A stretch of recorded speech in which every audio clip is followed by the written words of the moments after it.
Si par ma faiblesse tu peux passer, Seigneur, touche un cœur. On dirait à quelqu'un, tu es dans le monde, tu es en train de vivre dans une vie qui ne plaise pas à Dieu. Tu te dis d'ailleurs, est-ce que Dieu va m'attendre? Dieu là, il est bon pour les chrétiens, il est bon pour les pasteurs, il est bon pour le prophète, il n'est pas bon pour moi. D'ailleurs, il ne va pas m'attendre. Il ne va pas m'attendre, ce Dieu-là. Mais la Bible déclare que Dieu attend. Dieu attend toujours. La Bible dit que quiconque invoquera le nom du Seigneur sera sauvé. Il ne s'agit pas d'être pasteur ou prophète, mais il s'agit d'être simplement un quiconque. Si vous êtes quiconque, alors Dieu vous attendra. La Bible déclare ce jour-là, Agar et Ismaël comme des quiconques, ils invoquèrent Dieu. Ils plairèrent d'ailleurs. La Bible dit que Dieu, le Dieu des cieux, a entendu et l'ange de Dieu appela. Et lorsque Dieu appela, la Bible déclare que Dieu ouvrit les yeux de Agar. Agar vit le puits qui était toujours là. Le puits existait toujours. Mais Agar ne pouvait pas voir le puits. Pourquoi? Parce que ses yeux n'étaient pas ouverts. Salut frères et sœurs. Je vous salue au nom de Jésus. Je suis le frère Malik Ambok Zizi là. Je voudrais partager avec nous pendant quelques minutes. C'est une pensée que le Seigneur m'a donnée pour, non pas pour le voisin, mais pour toi. On va prier pendant deux secondes et puis on va écouter la pensée de Dieu. Père, nous te rendons grâce. Merci de ce temps que tu nous accordes à partager cette parole. Je prie qu'au travers de ma voix, que ta voix soit entendue. Je prie qu'au travers du souffle qui sort de ma bouche, que ton Saint-Esprit touche nos cœurs. Seigneur, parle-nous. Au nom de Jésus, nous avons ainsi dit et prié. Amen. Je vais nous inviter à lire, pour commencer, de lire les livres du commencement, donc le livre de Genèse. Je suis sur Genèse chapitre 13, à partir du verset 10. Et puis nous lirons encore Genèse 21, à partir du verset 14. Genèse 13, le verset 10, la Bible déclare: Lot leva les yeux et vit toute la plaine du Jourdain, qui était entièrement arrosée. Avant que l'Éternel ait détruit Sodome et Gomorrhe, c'était jusqu'à Hatsoar, comme un jardin de l'Éternel, comme les pays d'Égypte. Lot choisit pour lui toute la plaine du Jourdain, il s'avança vers l'Orient. C'est ainsi qu'ils se séparèrent l'un de l'autre. Lot, dont on fait mention ici, il s'agit de son oncle Abraham. À partir de verset 14, la Bible déclare: L'Éternel dit à Abraham, après que Lot fut séparé de lui: Lève les yeux du lieu où tu es, regarde vers le nord, vers le midi, vers l'Orient et l'Occident. Car tout le pays que tu vois, je te le donnerai à toi et à ta postérité pour toujours. Je rendrai ta postérité comme la poussière de la terre, en sorte que si quelqu'un peut compter la poussière de la terre, ta postérité aussi sera comptée. Lève-toi, parcours le pays dans sa longueur et dans sa largeur, car je te le donnerai. Abraham leva ses tentes et vint habiter parmi les chaînes de Mamré qui sont près d'Hébron, et il bâtit là un autel à l'Éternel. Je vais lire le deuxième passage, ça se trouve dans Genèse chapitre 21, à partir du verset 14 jusqu'à 21. Et puis après, on lira plus pour parler de la part de Dieu. La Bible déclare: Abraham se leva de bon matin, il prit du pain et une outre d'eau qu'il donna à Agar et plaça sur son épaule. Il lui remit aussi l'enfant et la renvoya. Il s'agit d'Agar. Agar s'en alla, elle s'égara dans le désert de Beersheba. Quand l'eau de l'outre fut épuisée, elle laissa l'enfant sous un des arbrisseaux. Et elle alla s'asseoir vis-à-vis à une portée d'arbre, car elle disait que je ne voie pas mourir mon enfant. Elle s'assit donc vis-à-vis de lui, éleva la voix et pleura. Dieu entendit la voix de l'enfant et l'ange de Dieu appela du ciel Agar et lui dit: Qu'as-tu, Agar?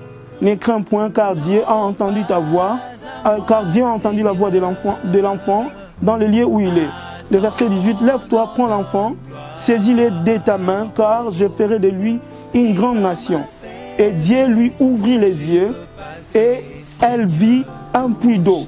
Elle alla remplir d'eau l'outre et donna à boire à l'enfant. Le verset 20, Dieu fut avec l'enfant qui grandit, habita dans le désert et devint tireur d'arc.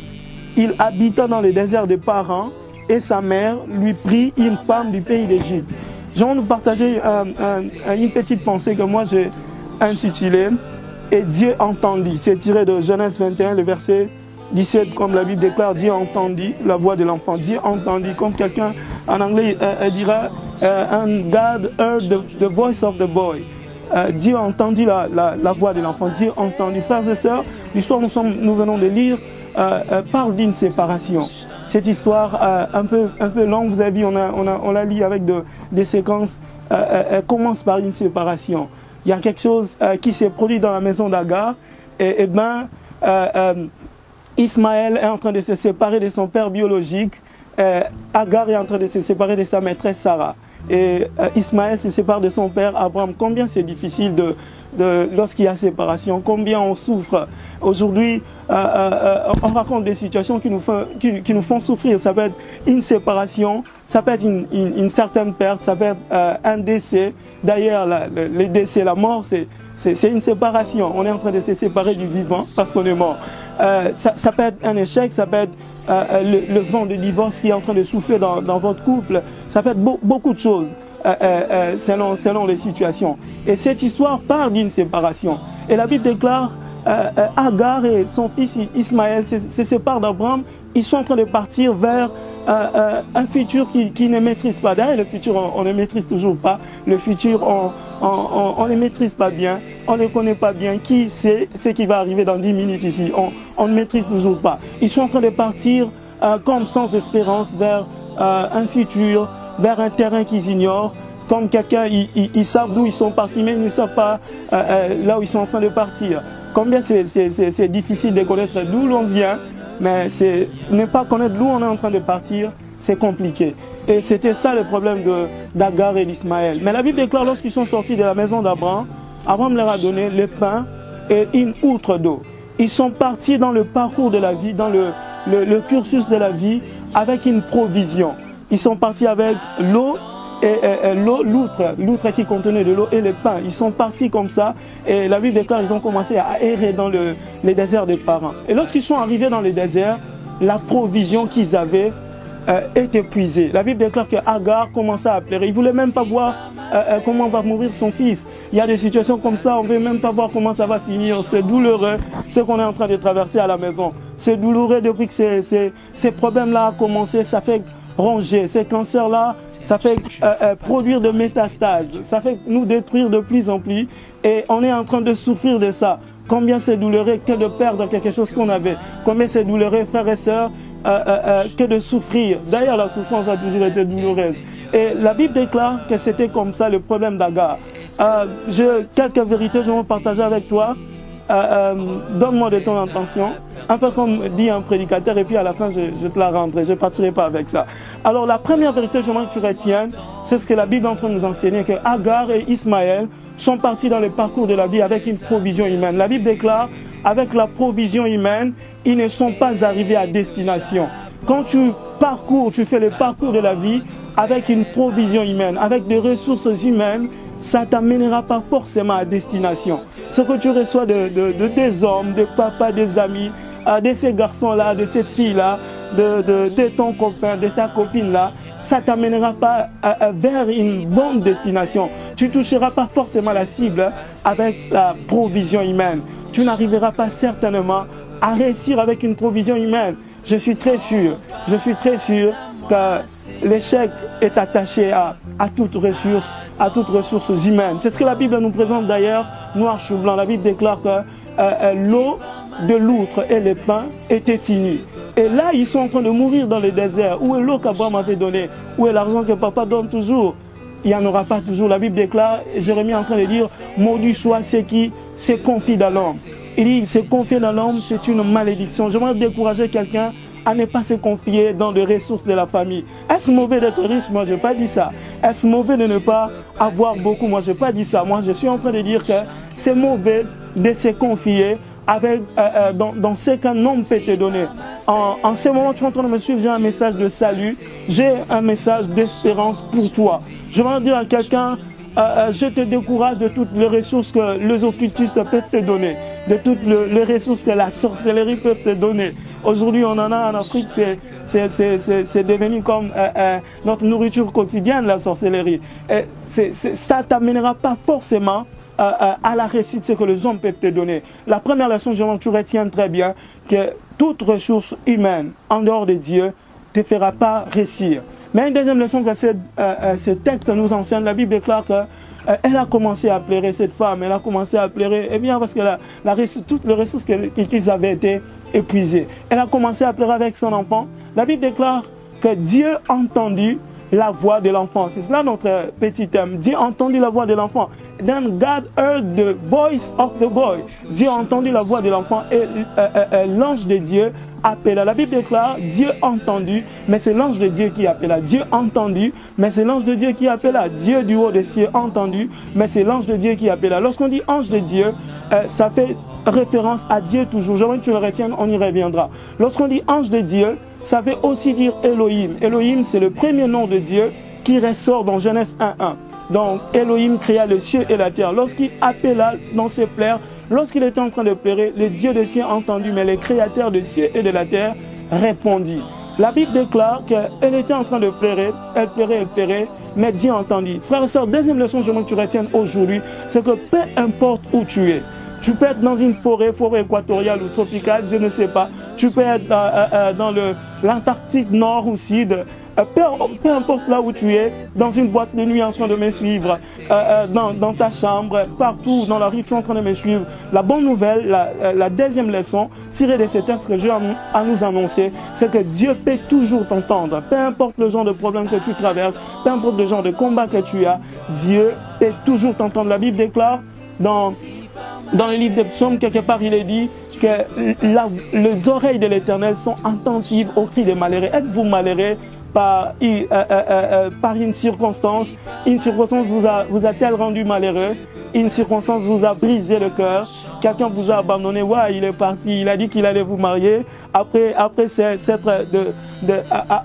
avoir abusé de vous, il est parti. Quelqu'un vous a promis quelque chose, voilà, il vous a déçu. Êtes-vous malheureux à cause d'une déception, certainement? Êtes-vous malheureux parce que papa est parti, celui sur qui vous avez fondé toutes vos espérances, il est parti? Êtes-vous malheureux? La bonne nouvelle que j'ai aujourd'hui, c'est que partout où tu es, tu peux crier à Dieu et Dieu t'attendra toujours. Parce que son oreille est toujours attentive aux cris de malheureux. Je vais dire à quelqu'un, tu es dans le monde, tu es en train de vivre dans une vie qui ne plaise pas à Dieu. Tu te dis d'ailleurs, est-ce que Dieu va m'attendre? Dieu là, il est bon pour les chrétiens, il est bon pour les pasteurs, il est bon pour les prophètes, il n'est pas bon pour moi. D'ailleurs, il ne va pas m'attendre. Il ne va pas m'attendre, ce Dieu-là. Mais la Bible déclare que Dieu attend. Dieu attend toujours. La Bible dit que quiconque invoquera le nom du Seigneur sera sauvé. Il ne s'agit pas d'être pasteur ou prophète, mais il s'agit d'être simplement un quiconque. Si vous êtes quiconque, alors Dieu vous attendra. La Bible déclare ce jour-là, Agar et Ismaël comme des quiconques, ils invoquèrent Dieu. Ils pleurèrent d'ailleurs. La Bible dit que Dieu, le Dieu des cieux, a entendu et l'ange de Dieu appela. Et lorsque Dieu appela, la Bible déclare que Dieu ouvrit les yeux de Agar. Agar vit le puits qui était toujours là. Le puits existait toujours, mais Agar ne pouvait pas voir le puits. Pourquoi? Parce que ses yeux n'étaient pas ouverts. Mais l'ange de Dieu descendit et ouvrit les yeux de Agar. Agar vit le puits. Et la Bible déclare qu'elle a pris de l'eau. Elle a pris de l'eau et continua son voyage jusqu'à une destination certaine. Jusqu'à une destination certaine, nous avons lu. Et la Bible déclare que celle qui était en train de pleurer ne pleura plus. L'enfant qui n'avait pas d'avenir, eut un avenir. Elle a même épousé une femme et devint tireur d'arc dans le désert. Je me demande d'où venaient les animaux dans le désert pour qu'ils les chassent. Mais là, il devint tireur d'arc. Pourquoi? Parce qu'ils ont rencontré quelque chose. Ils ont rencontré une intervention de Dieu. Permets-moi de faire une prière pour toi. Je prie que Dieu intervienne dans ta situation malheureuse. La Bible déclare que Dieu descendit, fit quelque chose. Alors, qu'est-ce que Dieu fit exactement dans cette histoire? Dieu ouvrit les yeux d'Agar, Agar vit le puits. Lorsque tu appelles Dieu dans ta situation malheureuse, la réponse de Dieu, c'est le puits. La réponse de Dieu dans le désert de la vie que tu es en train de traverser, c'est le puits. Le puits dont je suis en train de faire mention ici, il s'agit de Jésus-Christ, voyez-vous, un peu comme dans Jean chapitre 4, quand il parle de la femme samaritaine. Au puits, il dit à la femme samaritaine, tu prendras l'eau de tout ce qu'il y a dans le puits, et bien tu auras toujours soif. Mais si tu bois de l'eau qui est à moi, parce que moi aussi je suis le puits, tu n'auras plus jamais soif. C'est ce que j'essaie de dire à quelqu'un, c'est que Christ est le puits qui assouvit notre soif. Christ est le puits qui nous sauve de la sécheresse. Il est le puits qui nous sauve de la sécheresse, du désert. Il nous a souvis dans le désert. La Bible déclare, après avoir vu le puits, ils ont bu de l'eau et la situation a changé. Frères et sœurs, le miracle ne se passera pas tout autour de vous. Le miracle ne se passera pas dans la situation directement. Mais le miracle va commencer par se passer en vous. Il faut que Dieu vous ouvre les yeux pour que vous puissiez voir le puits qui est Jésus-Christ. C'est comme ça que l'histoire nous avons lu dans Genèse 13 est en train de parler de la même chose. Deux hommes qui ont vécu des histoires similaires. La Bible déclare que ce jour-là, Abraham se sépare de son neveu Lot. Elle est toujours douloureuse la séparation. Alors qu'il s'est séparé de Lot, Lot regarde la vie avec les yeux humains. Il regarde le plaines qui sont devenus plus tard Sodome et Gomorrhe. Nous connaissons la suite de Sodome et Gomorrhe. Si vous ne connaissez pas, Sodome et Gomorrhe étaient détruits par le feu plus tard. Pourquoi? Parce que là, il y avait l'impudicité, le jugement de Dieu était tombé dessus. La Bible déclare qu'après qu'il s'est séparé d'Abraham, Lot est parti vers Sodome et Gomorrhe. Mais Abraham, lui, il est resté comme statique quelque part. Mais Dieu vient vers Agar, non pas pour lui donner l'argent, ni le mariage, ni le voyage, non pas pour résoudre un problème extérieur, mais il utilise quelque chose qui est à l'intérieur d'Abraham. Qu'est-ce qu'il utilise? Il utilise ses yeux, il utilise sa vision. Il dit Abraham, lève les yeux, regarde le nord, regarde le sud, regarde l'est et l'ouest, regarde le septentrion, regarde le midi, regarde l'orient et l'occident. La Bible déclare qu'il regarda les différents points cardinaux. Frères et sœurs, lorsque vous reliez les différents points cardinaux, vous avez l'image d'une croix. En réalité, ce que Dieu fit voir à Abraham, ce n'est pas directement le pays, mais Dieu fit voir à Abraham la croix. Car lorsque tu vois la croix, directement tu as un pays à habiter. Lorsque tu vois la croix, tu sors du monde, mais tu entres dans l'héritage de Dieu. Lorsque tu vois la croix, tu entres dans le plan de Dieu. C'est ce que Abraham était en train de vivre. Il était en train de sortir du pays de tout le monde.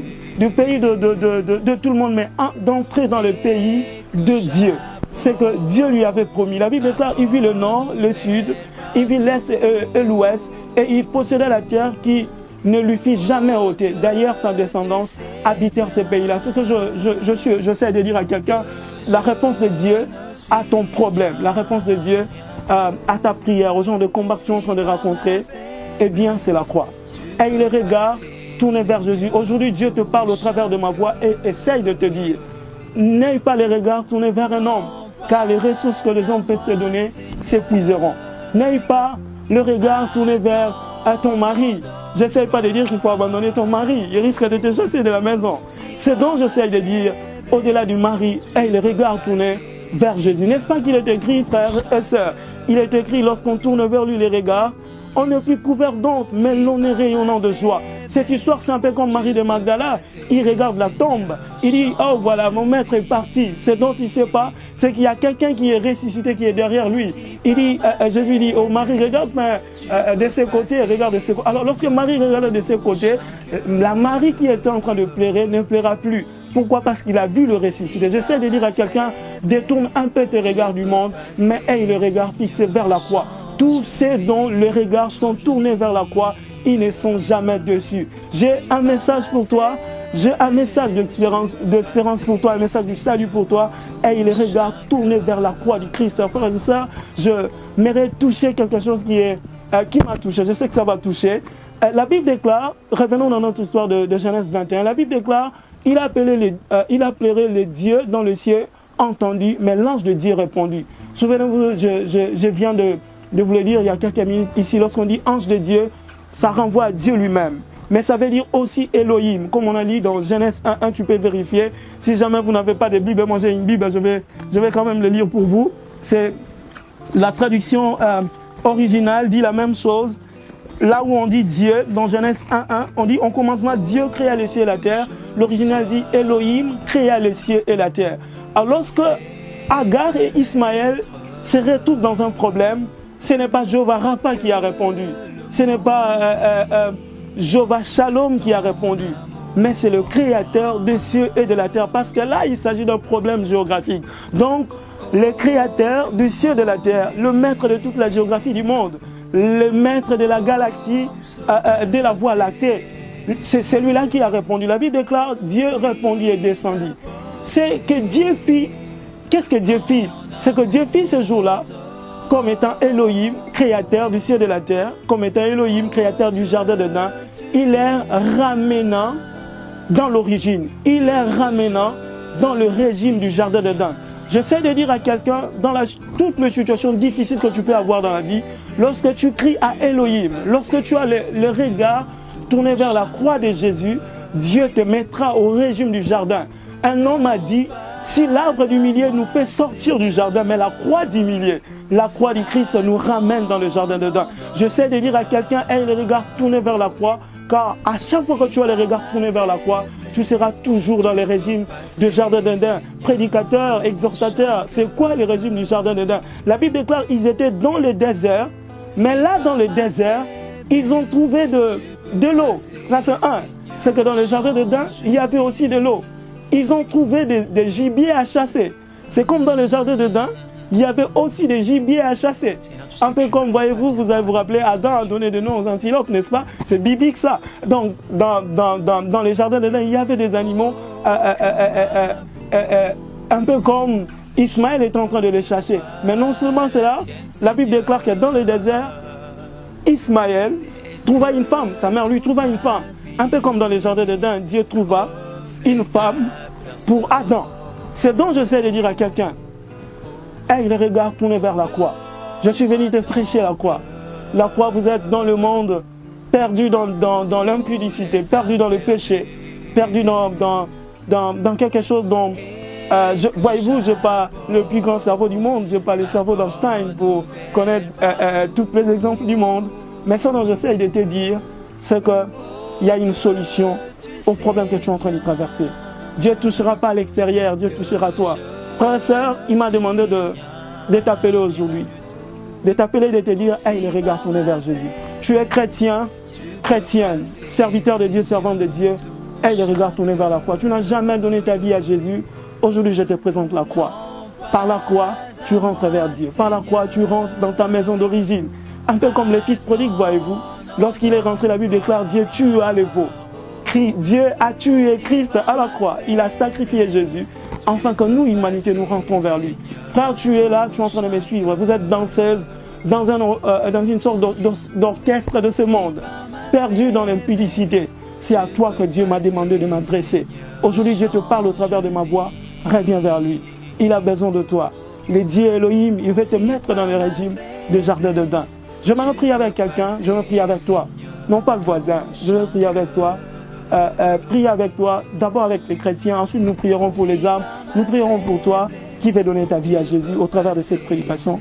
Je prie, Père, je prie pour tes enfants qui ont entendu cette parole. La Bible déclare, quand le malheureux crie, l'Éternel attend.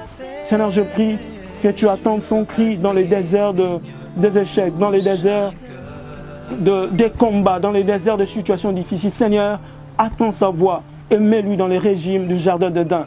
Mais je prie aussi pour cette personne qui t'a jamais rencontré, qu'au travers de cette prédication, il a entendu ta voix et il dit, Seigneur, voilà je viens, je vais voir la croix et rentrer dans ma maison d'origine. Seigneur, je prie que tu les reçoives. Il est écrit dans Galates 3, 26, la Bible déclare que tous qui ont foi en Jésus-Christ sont fils de Dieu. Je prie que tu les reçoives comme ton fils, tu les reçoives dans tout ton amour.